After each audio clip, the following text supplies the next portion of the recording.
What's up, man? I don't even think this man needs any introduction, but I'm going to introduce myself. It's Ayindei from Authentic Alphas. I'm here with who? Bradley Martin. Authentic Alphas is the name of this? Yeah. I like that. I like that. That's dope. Hey. That's dope. He co-signs with the name, y'all. So I don't even know what questions I should start with, all right? How long have you been in the game? How long have you been doing your thing? What has fitness done for you in your life? I mean, it's changed my entire life. How long have I been in the game? Fuck. I mean, I've been training since I was 15. I'm 32 now. I've been doing YouTube for almost 10 years. So I've been a long time. And what got me into it, how it's changed my life, it's made me everything that I am today. Everything that I've learned, like my ability for problem solving, my ability for like trying to overcome things in my life is all based from the gym for sure. And the camaraderie and the kind of like the brotherhood and the fellowship within the gym and the people that you meet and the lessons that you learn but also with the people in the gym, it's changed my life. And I would never, ever do anything differently. I would do it forever, just like that, man. Goddamn, that sounds good. All right, I got to ask you this, because obviously you consider yourself a high-value man. Yeah, of course. Obviously, of course. I mean, I would say you got to be in the top 10 or 15% of earners your age. I think so, yeah. I feel great. Fair enough to say. I feel amazing, yeah. Okay. So what I want to know, and what probably most guys might want to know, is at what moment or how did you even know that you had the potential, or did you even know you had the potential to become so successful? No, so that's the thing, man. So I started Instagram from the very beginning. 2010 is when it started, right? I was like early 2000. It started in October 2010. I started early 2011, right? And there wasn't, at the time, there was no examples. I wasn't doing YouTube. There was no one really doing the things that we're all doing now today. Podcasts, social media, Instagram. Yeah, I was just doing things that I enjoyed. I was just doing things that made me happy. So I was never like, I'm going to do this and try to become successful. So it was like, it just kind of happened. Yeah, it was just me doing things that I enjoyed, me talking about things that I've actually experienced, me talking about my life that is really my life. And that's what got me successful. And that's it. But I didn't have, the thing that's different nowadays is everyone has all these examples of like that guy, this guy, that guy. They got models. They copy, they mimic, they follow, oh, this one does that, so I'm gonna do that, or that looks like it works for him, I'm gonna do that. I didn't do any of that. I was always just myself. So I feel like I never missed a beat, because it was always just me being like, okay, this makes me happy, this makes me sad, this is who I am, this is what I'm doing, this is what I'm working on, and that's all I ever did. And people seem to like my interpretation of those things. You know what it sounds like? It sounds like he's an authentic alpha. That's why I like the name. The name's dope, man. Well, what I was going to say to you then, based on that, because I can definitely see that. I used to watch a lot of your older content. And what stood out to me was that you were funny. You were like, there was always humor. There was always humor. It was always like just a good time with the bros. Yeah. So do you think that was what was the special sauce? Like, okay, what you just described, let's face it, there's a lot of guys just having fun and doing what they like to do. Yeah. So what made you stand out, though? What made it so different or so interesting and entertaining that you could develop such a following just being yourself? I think that I was genuine. I think that I was very authentic. I don't think, because I talk so much about like my life and my childhood and where I've come from and what I've been through, and it was always real. Like, it was never fake. And you could always feel that in the conversation. And when someone talks, you could see if someone's having a conversation with you and they're like, oh yeah, man, like I'm about this life and I'm constantly, imagine I'm having this conversation with you and I'm like, yeah, man, I'm a fighter, man. I'm like, yeah, I beat up, and I'm like, I won't look you in the face. I won't really speak. You making this shit up. It's like this doesn't sound genuine. So I think the fact that like over time people just, they get enough and they're like, okay, this feels real. Right. And then you meet people in person and it's like reinforced, okay, this guy is the same guy. Right. So I think that's what it comes down to. And you know, people liked my story. I mean, I grew up without a father. My father took his life when I was 6 years old. The gym changed my entire life. You know, it's making me emotional just talking about it. Yeah, it's tough. It's definitely tough. And I will say, guys, you guys know I'm just getting started. The budget ain't where it needs to be. I'm not fucking rich. I can't afford to fucking book this guy. But here he is. He's talking to me. He's keeping it real.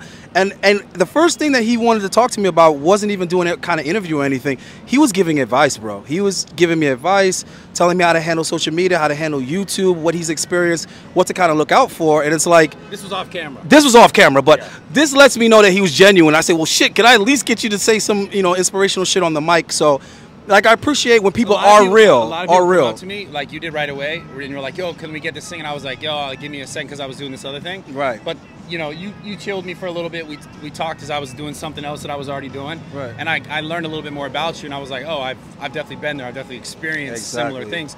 So when you ask me now, okay, let's do it now, I was like, yeah, why not? You know, because I got a little bit more instead of someone just being like, yeah, I just want the random. clout. Yeah, I just want the clout. Yeah, it's not the clout though. It really isn't. Like, in fact, the next thing that I'm going to ask you, I think is very, very important. And before I let you go, I just want to hear your take on it for the guys, because a lot of us are dealing with it. I also lost my father at a very young age. You know, he died also, and there's a lot of young guys, young men, whatever.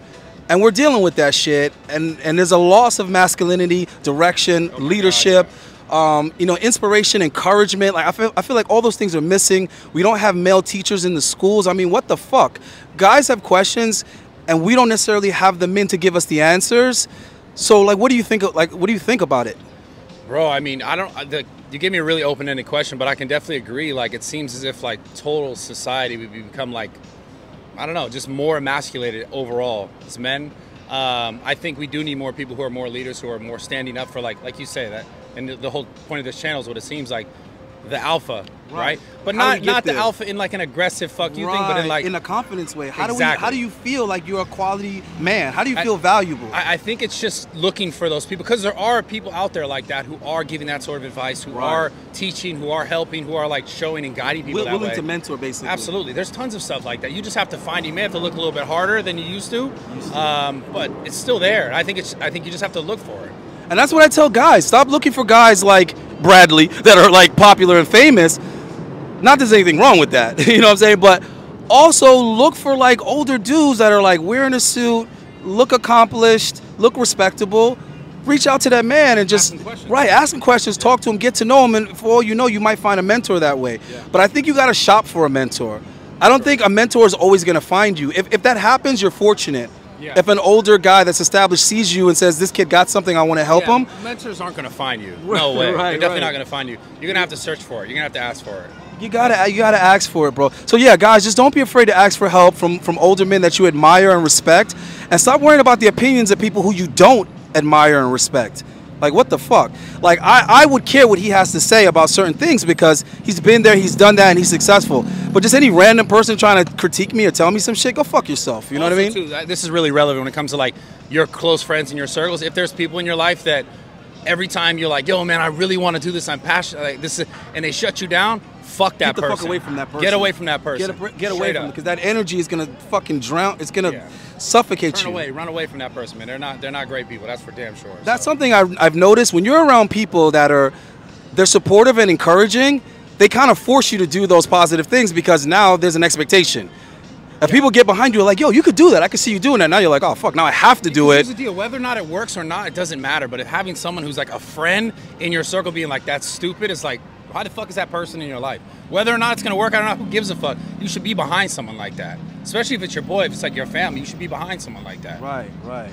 Because I'm at least trying. And when you say that, you take away the motivation to continue thinking like that. Continue thinking positive. And what can I do? Words are so powerful, man. Words are so powerful. So the words that you tell yourself outwardly, the words you tell yourself inwardly, and the words that you are constantly telling other people, but other people are telling you is all powerful. So why have that in your ecosystem of like negativity? It doesn't make sense to have it there, man. You got to get rid of it. That's so important because a lot, like, you get like confused by, oh, but that's my boy, you know, other moments are good. Just like a great relationship that turns terrible, it's like, you know, you try to be like, but it was good at this moment. It was good at this moment. It was good. But then, like, you mentally fuck yourself and you don't remember the 20,000 other terrible moments, right? And you focus on the good, and that's normal and that's natural. But like, you have to be real with yourself and know, like, okay, maybe this is not right. You have to be able to identify that. So. Real quick, cause I know you got to go. Just tell them a little bit about what you're doing in Miami and what you're filming. What's your next project? I'm just fucking off. I'm just fucking. I'm doing a podcast tomorrow. This is honest. Yeah, no, I'm just. Which one? Which one you doing? I'm doing my podcast. I just flew out here. Okay. A buddy of mine, Aubrey Marcus, he does like really dope, like kind of like higher thinking type podcasts. Bro, you gotta get me on your podcast. Yeah, I mean it's done in LA, but the only reason why I'm doing it here I can fly. You gotta fly. The only reason why I'm doing it here is because dude has the setup. He's got the setup, so I was like, fuck it, let's run it. So hey, you gotta be prepared. And then I got a travel setup coming soon. It's a long story, but yeah. Anyways, I'm just fucking off. Steve's here. We're filming content. We're having fun. All right, listen, I'm not gonna hold you from that because Miami is It's the place to be right now, bro. It's cold as fuck everywhere else. Get your fucking party on. Enjoy Miami. Yes, sir. Do everything you came to do. I appreciate your time. Of course. Any last words you want to give the people besides happy motherfucking New Year and get it, get it, get it? Yeah, just share love. Share love with everybody. I love you guys. I'm out of here. All right, man. That's it. Thank you, man. We out of here. Peace. Making motherfucking change in your life. Call yourself on your own shit. Okay, call yourself on your own shit and do what you can today, and do what you can tomorrow, and do what you can in the next 20 minutes, do what you can in the next 40 minutes, whatever the fuck it is. And it's not gonna happen depending on what your goal is like that. But the only way it's gonna happen is if you just fucking call yourself on your own shit, you get started, you get to work today. Keep the dream there, keep it in my brain, keep that picture in my brain so I could know that it's there, know that it's possible, and try and think about it, try and feel it, try and taste it.